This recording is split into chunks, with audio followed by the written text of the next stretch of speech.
Hello, everyone. Welcome to another episode of the Words of Fire podcast. I am your host, Dion Sanchez, and joining me in this particular episode is Taura Colbert. Yes. Thank you for joining me today. Darn it. I was so close. Tara. No, you had it. It's good. It's good. Thank you. I'm glad to be here. I'm excited. I'm excited as well. So if you could kick off this road of excitement for us by telling my audience a bit about yourself, that would be great. Yeah, absolutely. Hello to everyone. I am Tara. I am currently in Phoenix, Arizona, which is where I grew up. I grew up here in the sun without any major weather issues. You know, we're all safe in Arizona except for the heat. I left here for a couple of years after college, and I got a little taste of what the East Coast looks like and such. But I've moved back, and I've lived here and had jobs that have allowed me to travel around the world, that's where I get my, better perspective of my corporate life. I spent about 15 years in corporate America traveling to places I probably wouldn't have spent any money on, but are beautiful, like Singapore, other parts of Asia like Philippines, Australia. So I've had a good experience of seeing the world, but I live in Arizona. I am a podcast host. I work in corporate America. I'm a writer, I'm a mom, and I'm a latte lover. Chai tea and oat milk. If you're not on oat milk, try it. Chai tea, oat milk, that's my drink. And I would suggest it to all your listeners as well. And I'm just living a life where I like to inspire people with my life experience. I've had some very interesting things. I think we all could probably say that. In my 30s, I had my hips replaced, both of them. So at the time, I was told by a doctor, I was in a lot of pain. I was working on a project and I was traveling back and forth to Atlanta, and I didn't have health insurance. I was a contract employee. But I kept feeling this clinkiness in my hips. And so I thought, let's go to the doctor as soon as I get benefits. It's going to be a couple more months, but I can do it. As soon as I did, I went to see the orthopedic surgeon. He walked in there all like, took the x-ray, threw it up in the sky so he could see a little air light on it. And he said, "You're not lucky. You need your hip replaced. Both of them probably. So come see us when you're ready." And he walked out. And that devastated me because it's, who wants to hear that in their 30s, right? And so it sort of like shifted me in some ways. And it also confirmed some low level beliefs I had about myself. Because I thought all my life, being an overachiever, I thought if I could just be the best at everything I do, get good jobs, make money, show everybody that I'm an overworker, then things are going to go well for me. But at the very basic level, like, the stock market has that ticker tape that goes and it tells you what the rates of everything, the stocks are up or down constantly. It was like this phrase and these thoughts and beliefs continued to go through me. And one of the key phrases that I believed was nothing good ever happens to me. A lot of good was happening to me, but I was still secretly believing my entire life nothing good ever happens to me because I've not been married, and I at the time I hadn't had children. And then for the surgeon to come at me and say I needed my hips replaced and I wasn't lucky, it basically confirmed my worst dream, my worst nightmare. Oh, there you go. My life sucks. My life is awful, and it's over for me now. It's hard to be sexy on dates when your hips hurt. Then it's hard to be sexy on dates when you're talking about your hips being replaced. And it's hard to be sexy in life when you're walking around in pain before you get a hip replaced. It took me 3 to 4 years to come to grips with it. I literally walked around in agony, rejecting that, instead trying to get acupuncture, chiropractor, fasting, juicing, everything you could do except that, because I didn't want to believe that I had to be cut up. And a lot of people are against surgery. I get it, but ultimately had to be open to that as well as the other holistic things. I went into the surgery 3 or 4 years after suffering from the pain. It was agonizing because I had zero cartilage in either hip. I'm going through airports and still trying to live my best life, going to New York City, trying to walk around in Central Park, breaking down, eating Advils like they're candy, sad at my life. I'm trying to live my best life. I'm secretly thinking I don't deserve to and I don't get to. and I'm at war with myself while I'm trying to battle what this doctor suggested. I ultimately surrendered, not to him, but to another doctor when I came back to Arizona. And I went into the surgery, and I will say this to anybody listening to this story, that I'm spending a lot of time here because I want to use it. I'm not going to let this pain be wasted, you know? Right. So I use it at everything I can to send a message, whether you've had your hips replaced, maybe that's not your thing, but maybe you had another medical diagnosis that you need to overcome. Something even as recently as coming from COVID that you need to overcome. Maybe it's not medical, maybe it is. Maybe it's something you're carrying with you that you think will prevent you from living a full life. Well, I surrendered to the surgery. I went into that surgery though, and I said, you know what, that's it. Because before that, I tried to work out, and I thought, you know, the pain was coming from overworking out at the time. I said, I'm going to be better than I was before the surgery. Then I've been through this much pain that I'm going to bring it. In some way, I'm going to be several levels up. I'm going to start doing more outside. I'm going to start embracing life more because I'm not in pain. I made that decision before surgery. So a year later, after the hip replacements, I did a half marathon. Now, I'm not saying I ran it. Oh, let's be real here. I jog walked it. Okay. I didn't turn into a runner. Okay. That wasn't my goal. My goal was to finish a marathon. And I thought I was going to die several times during it and training for it, but I finished. I didn't come in last. And it was basically me sending a message to myself that I wasn't going to be defeated. That good things could come from this. And it took such effort to convince myself to do it that I still just go back to, I have the medal in my garage, like, you did it, look what you did. Because every time, even now, I get reminders of, oh my God, you can't do this. Oh my God, you can't do that. And I have to go back to that and say, nope. Remember when you had your hips replaced? You came back at it and you finished a marathon? Several years later, I'm living a better life. I'm going to the gym. I'm feeling like confident. And I started going to cycle classes. And eventually, someone in my cycle class, the instructor said, does anybody want to teach? Anybody interested? I'm like, my butt is big, probably bigger than anybody who will ever be in a cycle class. Dare I go say I want to be an instructor? Dare I say that with the hips replaced, and I want to teach people who probably could dust me in any real life race? Yeah, I do. Yeah, I do. And so I became a cycle instructor. Boom. Even before COVID, right before COVID, I was still teaching. I would probably still be teaching if COVID wasn't rampant. I stopped right before. I loved every minute of it. And absolutely, there were people faster than me, skinnier than me, toned than me, everything than me. But I was in the front teaching them that they needed to run their own race. And that's the kind of life I lived as a result of those hips. Those hips gave me life. That hip replacement surgery gave me life. Awesome. And I truly admire you for using obviously surgery on anything is grueling and takes a lot of mental and physical strength to endure. And you just thrived in that particular obstacle, and it made you a better person for it. You're a cyclist instructor. I gave up riding a bicycle when I was younger because of an incident. So I can't say I'm a big fan of bikes, but you just made your circumstances into your own and just have powered you into a wonderful human being. And to give you a little background into me, as far as my obstacle and curveballs in life, for the first 2 years of my life, I couldn't hear her talk. So from the day I was born, life was not easy for me. I could have easily let those like health issues and conditions derail me and hinder me, but I didn't. Life was a lot more challenging for me, and it did come with its own fair share of insecurities and, trying to get acceptance from others and feeling invisible and questioning my existence, because it seemed like even though I knew I was special or however people would say I was special, people didn't see me that way. They just thought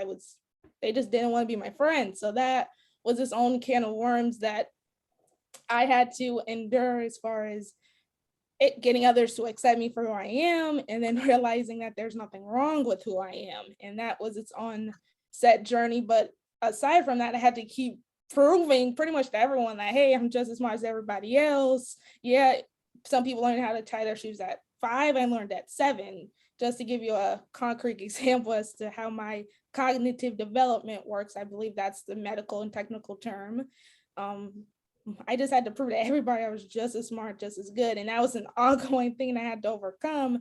And I wouldn't say I'm still overcoming it because I'm an adult and I graduated high school with a 3.0 GPA. So I did prove to everybody I was just as smart and had scholarships and everything. So that journey in itself, I overcome. It's still hard for me to adapt, and even an adult, I should be slightly more independent, but we all evolve at different rates. But I did show that I do have the capacity to be just as good as everybody else.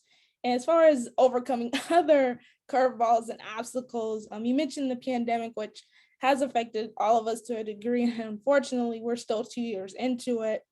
I actually got diagnosed with diabetes. As a matter of fact, it would be 2 years ago today, January 8th, 2020, the year we all want to hate, that I got diagnosed with diabetes. So that own little hurdle was definitely something I didn't anticipate in the midst of this pandemic, which 2 years ago, 2020, there is no vaccine yet. So that was its own obstacle to endure as well. But unlike when I was younger, it was an obstacle I was slightly more prepared for a little bit because I saw it as a blessing.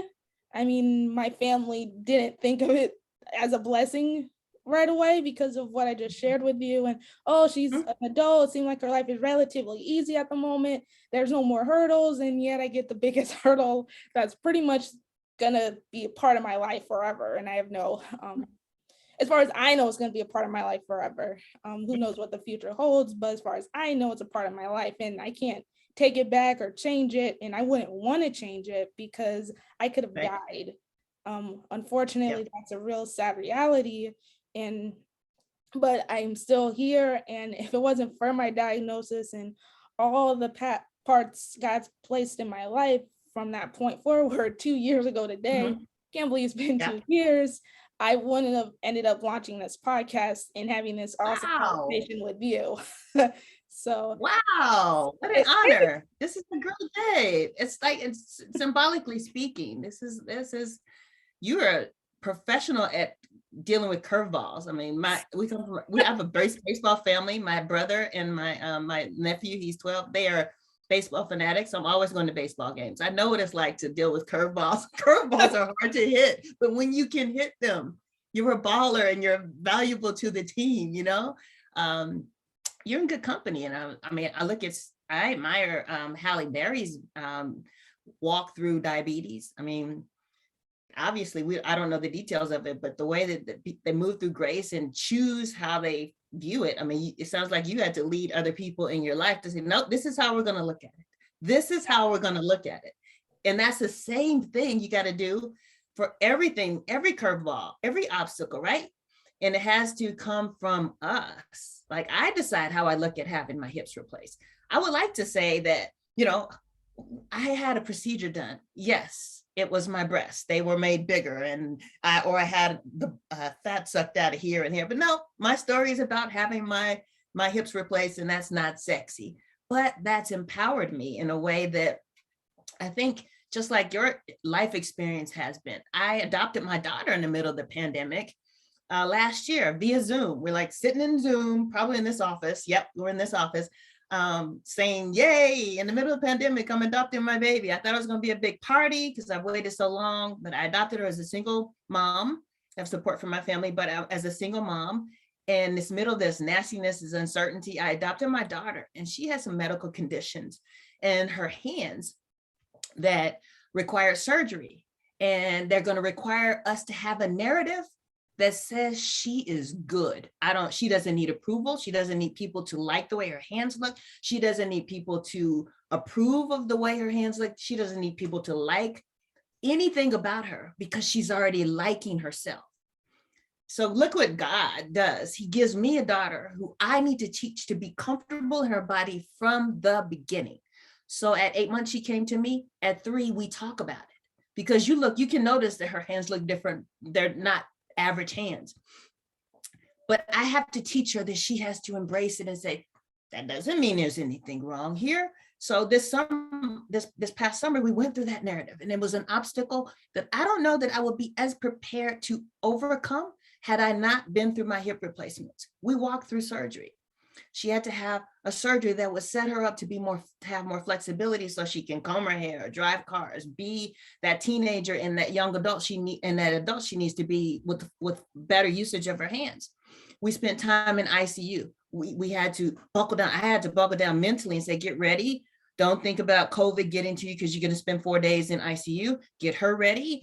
Spend time with the dolly saying, Doc, this is Dr. Bear. He's telling you that you're going to be taken care of and you're going to ride your scooter so fast when you come out of this doctor, after you go to the doctor. Every mental thing I had to go through to get myself ready so I could get her ready so that I could use my experience from having my hips replaced. And now someone could easily say, oh, you're done. No one's going to be with you. So that, no, and because I made the decision, no, I'm not done. I'm just starting. And I have a story that's much more interesting because it's a story of overcoming resilience and also acknowledging pain, because I'm not into the whole toxic positivity and everything's great in this journey with my daughter. Oh, I'm not worried about any of that. I spend nights crying and being sad and being angry and being afraid. Like, what does this look like? Will she be able to hold her babies when she gets to be the age to hold babies? Think about all those things, but I combine it with, but you know what? Look at what we overcome. And we overcome those things when we get to them. And I'm going to teach her to overcome it when you get to it. Don't start projecting into the future and being afraid about what this looks like, what that looks like. Just deal with today, keep getting stronger, cry when you need to, stop crying and move on, cry again, feel the feelings. Don't be toxic positivity about it. Like, I'm going to pretend like everything's okay. I'm going to pretend like I'm not hurting. That's not the way I think people should live their lives. Don't bottle up the emotions and the sadness with any diagnosis that she has to overcome with what I've had to overcome. Even being a mom who's, I had started my family later in life. Some people at my age have grandchildren. I could easily let that get in my head. Like, look at them. They got to have stronger knees. They had Megan knees when they had their babies, and you don't have Megan knees now. You need something to help you get up. If you're going to do a TikTok challenge, you're going to try to do the Megan challenge. You ain't going to be able to get up unless you use a table. But these young moms might be able to do something much more flexibility. Who cares? So what? Use help. Be yourself. Adapt to whatever your circumstances are without allowing what other people think to color my view. It takes work. You already know. Yeah. It takes work to be this settled. And I am teaching my daughter. One of the things I say all the time to her, yeah, mommy has scars too. And guess what? I show her my scars. And I say, see, mommy has a scar. A scar shows that you're healed. It shows that you're all better. And she'll ask me, does that hurt? I'm like, not anymore. Not anymore. See, it's healing. See, yours is healing too. And I want to have that kind of conversation for the rest of her life about scars, about hurting, about pain, about falling down, about getting up, and about not being embarrassed of where you've been. Because I spent too much time there. Embarrassed because I'm not married. What took you so long to get married? I'm still not married. But I used to be angry and upset at myself about it. But now I'm like, man, if I had married all these guys that I wanted to marry over the years, I would be six or seven divorces in. I would have left them. I would have been angry and unsettled and unfulfilled because I thought that's what I wanted. And I'm so grateful that you don't always get exactly what you want, because there's a higher power in my belief. There's a higher power that says, I know what you really need, so it's going to be painful, but that ain't going to happen.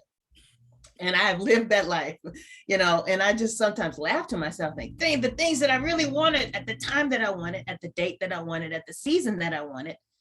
Okay. That wasn't meant to be, and it wouldn't have worked out that way if I got it, if everything went my perfect way. So I think I would just tell anybody listening to settle into your own life and stop fighting all the obstacles. They are not your enemy. They're life trainers. I have a quote I created. I have cards in Etsy, and the cards, basically, I wrote quotes for myself when I'm feeling low. And one of them is, your obstacles are not your enemies. They are your life trainers. every obstacle that we're facing is like a trainer, is like training us for life, training us to be stronger and resilient. Again, not in a toxic way where you say you don't feel the pain. No, in a very real way where you're saying, I can be imperfect and empowered at the same time. I'm very imperfect, but I'm very empowered by my life experience and by my belief and confidence in myself that I have overcome these things. This hurts. I don't want it. It's uncomfortable, but this is where I'm at. So let's go. And it may require lots of naps and breaks and fresh air and mountain views and looks at the beach. In your case, you may need to go look at the beach, drive up, can't get out of the car, drive up. I drive up to mountains during the pandemic the whole time as a coping mechanism. Me, sometimes alone, sometimes with my daughter. Pull up to the mountain because I need a new view. I'm spending all my time in the house, about to go nuts, need to go look at something new.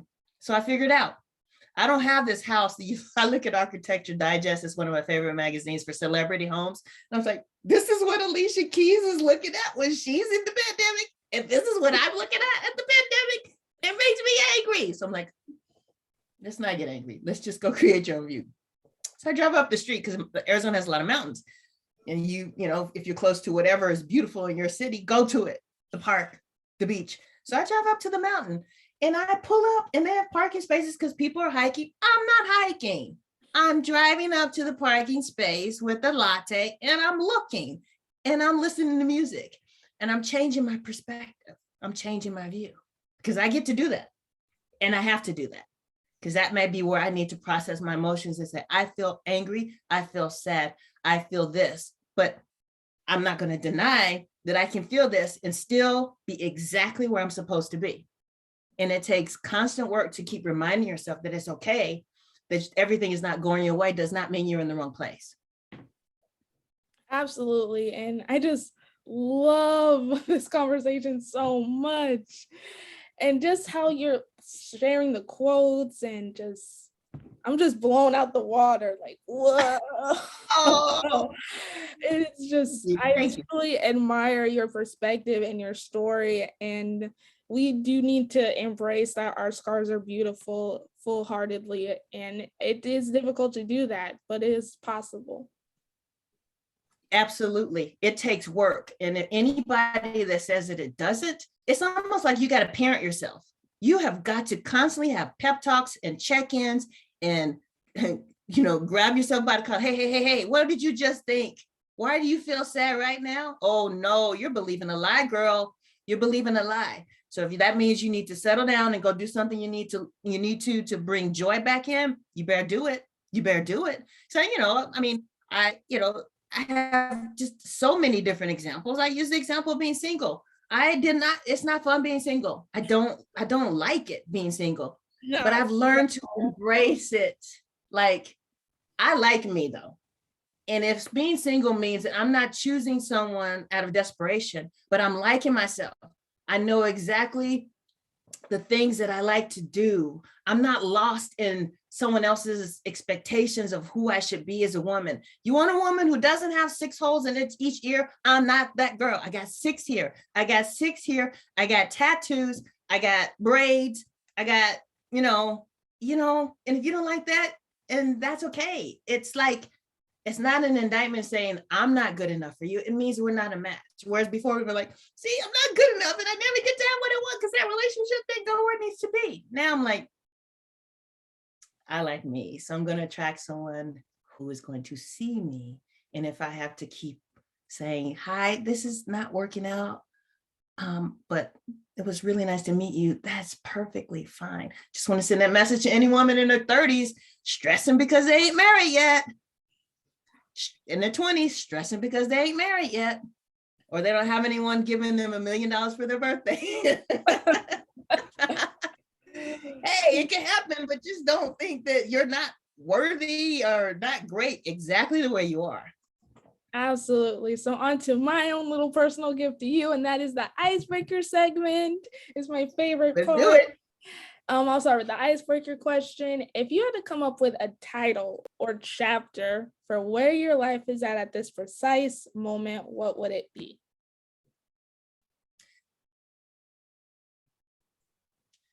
Joy is your superpower. That would be my chapter. Love that. Joy is your superpower.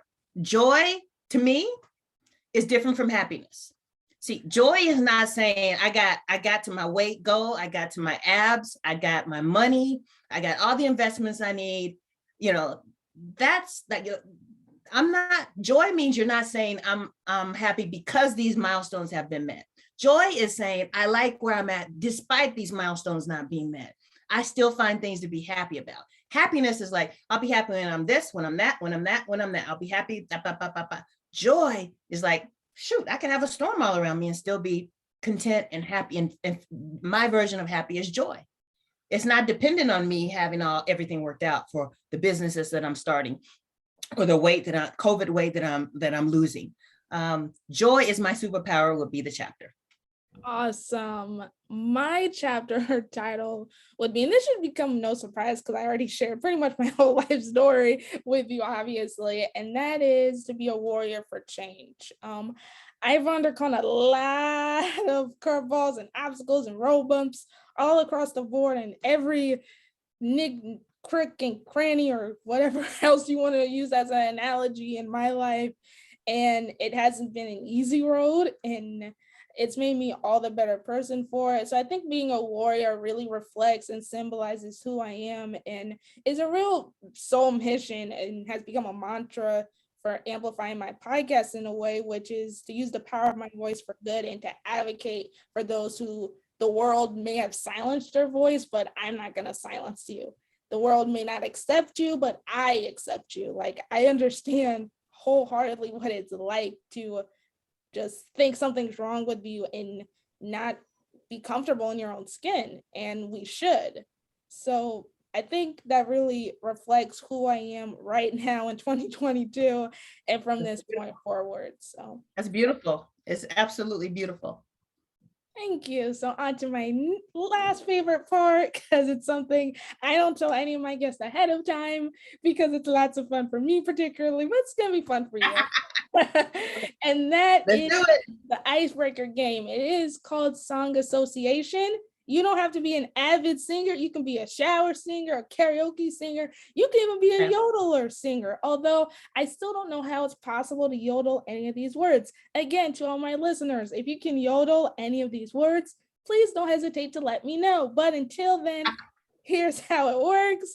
I give you a word and you can either sing it, rap it, yodel it, however that works for you. And it can either be in the song title or in the lyrics. So you got a loophole if it's in the lyric, but it has to be an actual song. You can't make up the songs. It can't be a name of an artist like Faith Hill or Popcorn Franklin. It has to be an actual song. And you can't change up the song either. Many of guests have tried to change up this game, which is oodles of fun, but it's not how it works. So I give you the word. So you give me the word and I should find a real song. Don't make up a song. A real song. However, and this is where it gets fun for me, time is not on your side though. So you have 15 seconds from the time I give you the word to either sing it, rap it, either in the song title or in the lyrics. You'll be surprised how quickly your brain goes blank from the second I start the timer. So it should be fun. I am, however, going to change the last word really quickly, just for giggles. Okay, so the first word is heart. Don't go breaking my heart. Don't go breaking my heart. This is the chorus of a song that's don't go breaking my heart. I have another one though. Do I have time? Heartbreaker. Heartbreaker. Heartbreaker. That's a Zap band or Gap band or somebody like that. So don't go breaking my heart. That's one. And Heartbreaker. That's another one. Am I doing it right? You are doing it right. I already stopped the timer when you got to the original song, but I was not expecting two. Although when you were singing the second one, I was thinking of a different artist. What artist was I thinking of? I'll have to Google who it is. I thought it was Yeah. I think she did. But this goes before her. This Yes. is old Yes. school. Yes, it does. Because Old school. Breaking My Heart is before Mariah Carey, I would presume. So. Both of them. And then Heartbreaker, that's super old school. And I think that's, And now I'm thinking of a rock song. Yeah. Dreammaker. I don't have to Google who did Heartbreaker. Yeah, that's Um, like my parents having a party or us going on a road trip and my dad putting in the cassette tapes. It's So fun. Yeah. so on to the next word. You're doing so All right, here we go. So the next word, by the way, you can't Google search these. So I don't know. Okay. No, I won't. I was gonna tell you about the one I just did, but no, I'm ready. Okay. So the next word is words. Words. Words? Mm-hmm. Oh. Word up. It's the call you play. Everybody can word up. That is Cameo, and I'm going very old school, but word up is the chorus of the song. Word up. Wow. I was not thinking you were gonna sing that. See, you're doing so good, and you're informing my listeners some really classic, awesome. I'm going very old school, listeners. So Google it after you finish listening to the podcast because these are songs that are not average. They're still awesome songs. My dad introduced me to all types of music, so I completely feel you on that one. So the last word I changed specifically just for you. So I don't think it's gonna be too hard because we really were advocating this throughout our conversation. So the last word is beautiful. Yep. Here we go. Christina, be with me. You are beautiful, no matter what they say. Words can bring you down. No, you are beautiful, no matter what they say. Christina, are you there? You did so great. That's fun.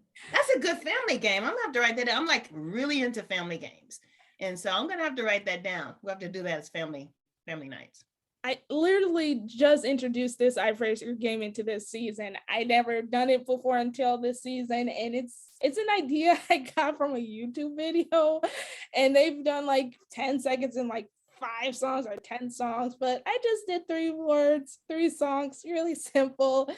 And we can keep talking music all day long because I actually really do love music. But unfortunately, we're at the end of this winding road, which is probably a Boyz II Men song at some point. But aside from that, do you have any links to share with my audience, how they can get in touch with you? If you want to plug in your awesome podcast, feel free. Give us the insights into how they can get in touch with you. Absolutely. On Instagram, I have a lot of fun with reels. Join me. I'm being ridiculous constantly. I'm also being inspirational. I'm T as in Tom, AURALYNN on Instagram. And then my podcast is called The Team Meeting Podcast. It's where we as a community get together. We talk about life obstacles, just like you. We're talking about life obstacles, and we're coming up with actions that help us move our life forward, even if they're imperfect actions. We're moving forward together. So those are the 2 ways. Thank you so much for joining me, Taura. I'm still worried about saying it wrong. I don't know why. No, you did it perfect. Thank you for joining me in this episode. This was a wonderful conversation, and you truly inspired me, as I'm sure you did to everyone who listened. Thank you so much. It's been my pleasure. I love being here. No problem. To all my listeners, thank you for tuning into the latest episode of the Words of Heart podcast.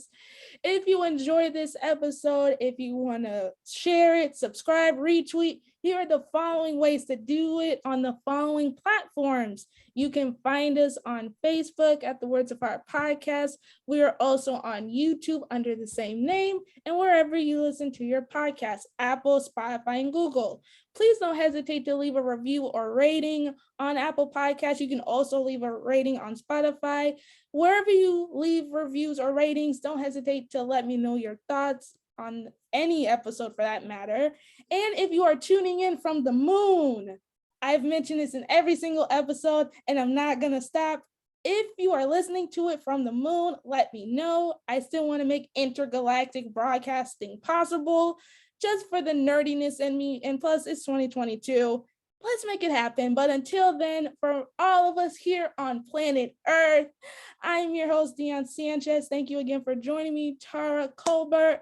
And again, if you want to reach out to me, you can reach out to me on Instagram at HeartWarrior25 and on Twitter at HeartWarrior24. So to all my listeners, stay healthy, stay safe, embrace all your imperfections because you're perfectly fine just the way you are. And until next time.